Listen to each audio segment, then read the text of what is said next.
Along the Niger River and the vast savannas of West Africa, a melting pot of cultures and kingdoms flourished for centuries. But in the early 13th century, one of the most powerful and prosperous empires in history would rise to dominate them all, leaving its mark on the world's history. This was the Mali Empire. Spanning from the Atlantic coast deep into the Sahara, this empire was a beacon of wealth, culture, and knowledge. Join us as we travel back in time to uncover the fascinating story of its rise, its golden age, and its enduring legacy.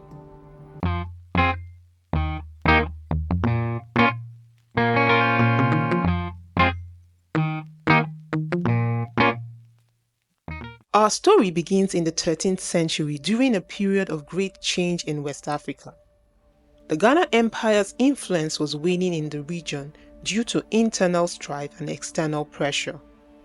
It was during this time of uncertainty that a remarkable leader emerged, a young prince named Sundaita Keita, born in the royal family of the small Mandinka kingdom of Kangaba around 1217.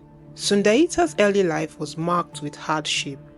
Crippled from birth and forced into exile with his mother due to a power struggle, he spent his years in exile honing his leadership skills and forging alliances. During this time, the region was fragmented into various kingdoms, each with its own rulers and cultures. Tumanguru Kante, the king of the Soso kingdom, was an oppressive ruler who seized control of several neighboring states, including the Mandinka people, and established a reign marked by military dominance. His reign was also characterized by the harsh treatment of the kingdoms he subjugated.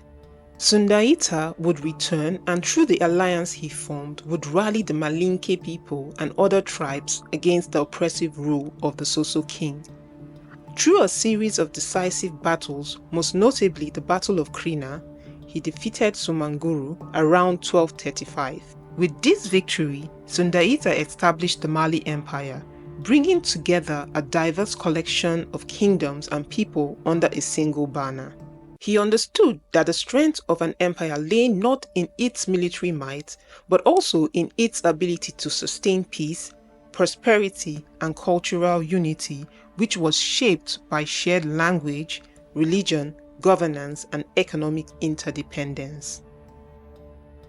The Mali Empire was more than just a powerful state. It was a complex and vibrant society. At the top of the social hierarchy was the emperor, or Mansa, who wielded absolute authority. Beneath him were the nobles who governed the various provinces of the empire, and free citizens, who included farmers, artisans, and traders.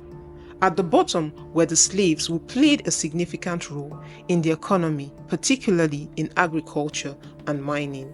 What truly set Mali apart was its sophisticated system of governance. Sundaita established the Bara, also known as the Great Assembly. The Bara served as a forum for discussion and decision-making, allowing representatives from different clans to voice their opinions and contribute to the governance of the empire, ensuring that the ruler could not act unilaterally without considering the interests of the different groups within the empire. This early form of checks and balances helped maintain stability in the vast empire. Agriculture was the backbone of the empire's economy. The fertile lands along the Niger River provided ample opportunities for farming, with crops like millet, rice, and sorghum being staples. These crops not only sustained the local population, but also supported the empire's vast trading network. Mali's meteoric rise to power and wealth was built on two crucial commodities: gold and salt. Gold came from the southern regions of Mali, particularly the Bambok and Bore mines. This gold was highly prized in North Africa, the Middle East, and Europe. Salt, mined in the Sahara Desert, which was a crucial preservative and flavor enhancer, was as valuable as gold in sub-Saharan Africa. Mali controlled important salt mining towns like Tahaza, where the commodity was so abundant. By taxing these resources, The empire not only flourished economically, but also became a vital hub for merchants from across Africa and beyond. Mali's strategic location allowed it to control the trans-Saharan trade routes, connecting Mali to North Africa, the Middle East, and Europe, facilitating the exchange of goods. But beyond its economic prowess, the Mali Empire was a cultural powerhouse. It was a melting pot of different ethnic groups, languages, and tradition. The Mandinka, who formed the core of the empire, were known for their rich oral traditions. Griots, or oral historians, were revered members of the society, tasked with preserving the history, stories, and genealogies of the people through music and storytelling. These griots played a crucial role in maintaining the cultural continuity of the Mali Empire, passing down stories like the epic of Sundaita Keita from generation to generation. Malian artisans were renowned for their textiles, particularly bogolafini, or mud cloth. These intricate fabrics, dyed using fermented mud, told stories through their patterns and were used in important ceremonies. Their goldsmiths created exquisite jewelry and decorative items, while sculptors produced powerful representations of ancestors and spirits. This rich artistic heritage reflected Mali's prosperity and sophisticated culture. Under Sundaita's leadership and that of his successors, Mali grew from a small kingdom to a vast empire. It quickly expanded its territory, absorbing the remnants of the Ghana Empire and controlling vital trade routes that crisscrossed the Sahara. At its peak, it stretched from the Atlantic coast in the west to the inland Niger Delta in the east, and from the Sahara in the north to the Forest of Guinea in the south.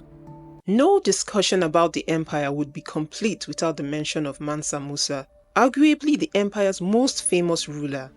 Islam was introduced to the Mali Empire in the 11th century but became the dominant religion by the 14th century, particularly under rulers like Mansa Musa, who ruled from 1312 to 1337 and is often regarded as one of the wealthiest individuals in history.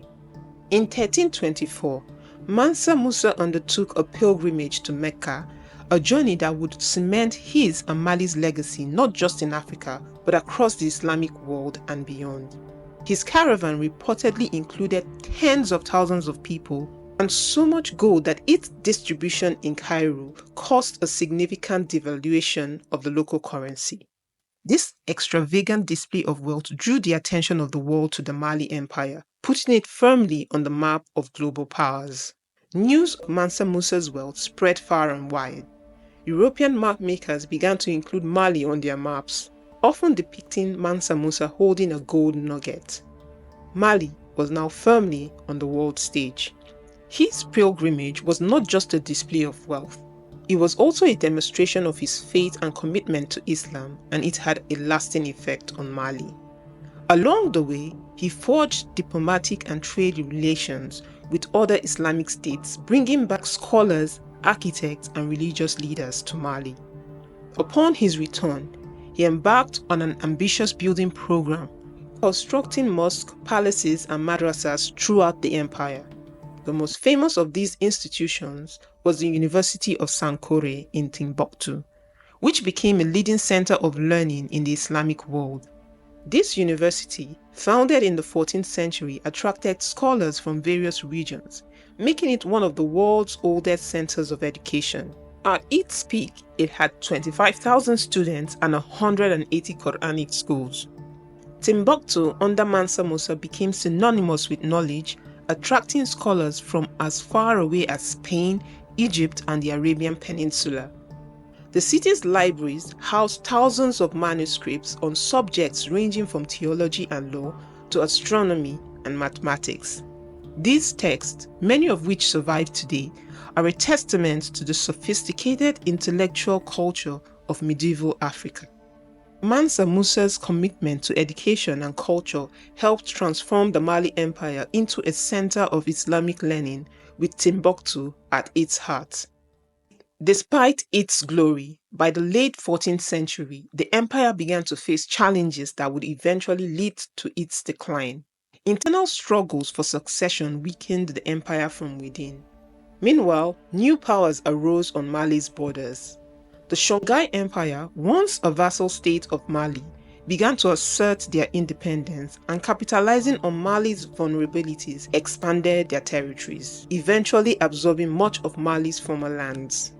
The arrival of Portuguese explorers on the West African coast in the 15th century also began to divert trade away from the trans-Saharan routes that had been Mali's lifeblood. By 1500, the once great Mali Empire had been reduced to a shadow of its former self. The Songhai Empire rose to take its place as the dominant power in West Africa. The Mali Empire flourished at a time when Europe was emerging from the Dark Ages. While Gothic cathedrals were rising in Europe, the University of Sankore was fostering scholarship in Timbuktu.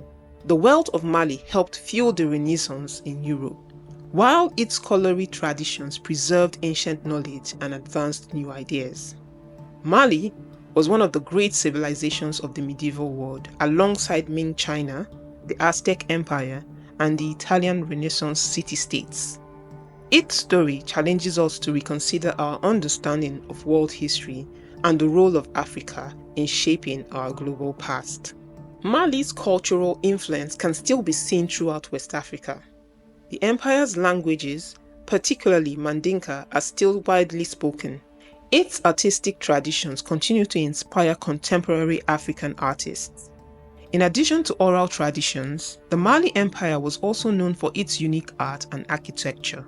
The use of mud brick or banco in construction gave rise to the distinct architectural style seen in the empire's mosques and palaces. The Great Mosque of Djenné, built in the 13th century and later reconstructed in 1907, stands as one of the finest examples of Sudano-Sahelian architecture.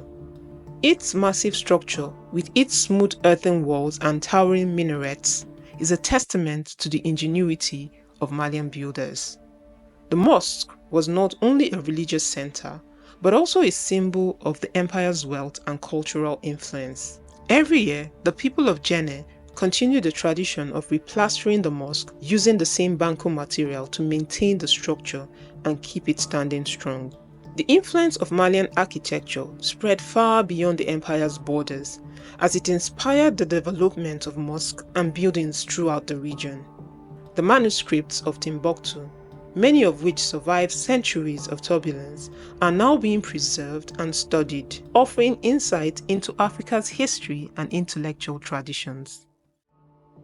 The Mali Empire serves as a powerful reminder of Africa's rich history and our place in shaping the present world.